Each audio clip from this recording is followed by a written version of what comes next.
We're back on our New Year's weekend edition of Leading Edge, kind of the transition this year from one year to the other, kind of a transition at City Hall coming up in the program. One of the newer members of council, but right now, two members who are leaving City Council after years of service. Being on Jerry's show is obviously a highlight of your careers.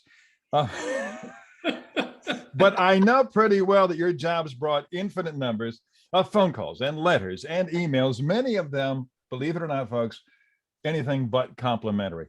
How do you wade through that and remain positive? Rob, lead us off on this one.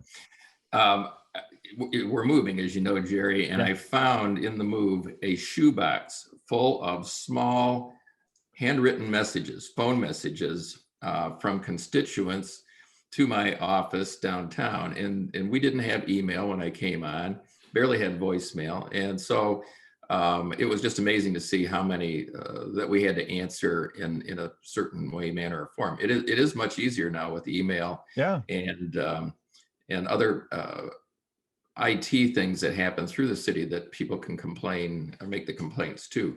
But still, you have to be on your toes all the time. You go out to dinner and somebody wants to tell you about a tree limb that's hanging over. And you got to listen to it, don't you? You got to listen to it. Cecelia, and I know, because Cecelia was on school board, and I know from school board people, oh boy, you'll hear from parents and teachers. Cecelia, how did you wade through that stuff?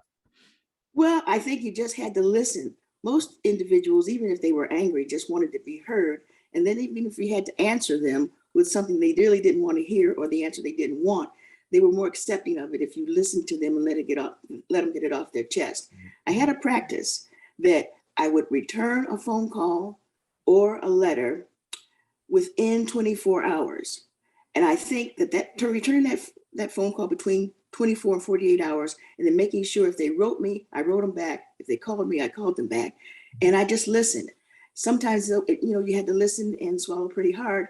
But at the same time, I think it was informative because it helped to give you a balanced idea of the pros and cons of an issue that you were having to vote for or to deliberate on. They finally, in recent years, got the salary up at council. My thing for years, especially when I covered school board, I tell school board members, I know you're just in this for the money. Folks, they got paid that much, and the list of meetings, and hey, to both of you, it sounds like you can just give us kind of a nod on this. You would be open, I'm sensing, to continuing to serve the public at some time in the future. Yes. That's good. I think only God knows the future, but I think that whatever it may be, I'll be ready for it. We've both been blessed with good health for the most part, and I would hope that would continue. But if an opportunity arises, I'd be willing to look at it. So. I hope you both stay in the game. In the meantime, I just wanted to wish you a happy new year. You guys are embarking on some new beginnings, and to thank you for your service to our community. The school system first, Cecelia, and then the community at large. Rob, great run down at City Hall, and happy New Year to you both. Happy New Year to you, Gary, and all your listeners and viewers. Yes.